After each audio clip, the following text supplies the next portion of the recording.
Zuko Aizen told Katara he knows to kill their mother, that's why Zuko Aizen and Katara are planning to go seek great vengeance.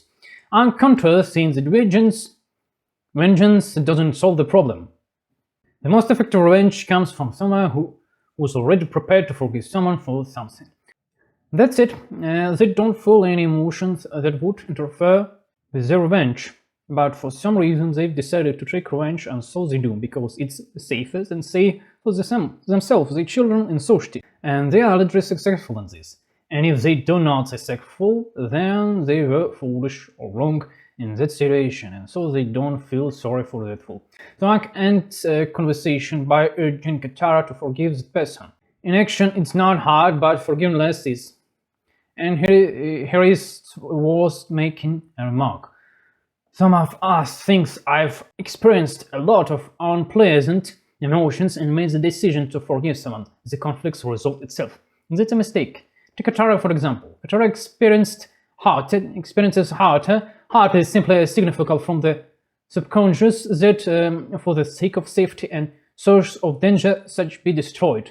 In particular, the saltiness in water is perfect rational emotion that forests about rational concepts like safety. That's why there are different kinds of heart. Katara and Zuko successfully found information about the saltiness invaders and are heading to Blue Whale Island to accept their revenge. Katara hasn't slept all night, so Zuko Aizen tells her she needs to get some sleep. She refuses, of course, saying there is no need to worry about her, since she's not a little girl who in the southern with Sarah. This personifies what revenge is best served cold. Katara believes that if she feels heart-rate, she will have enough energy to win it. But that's not true. The body has primary energy source and reserve energy stored for extreme situation.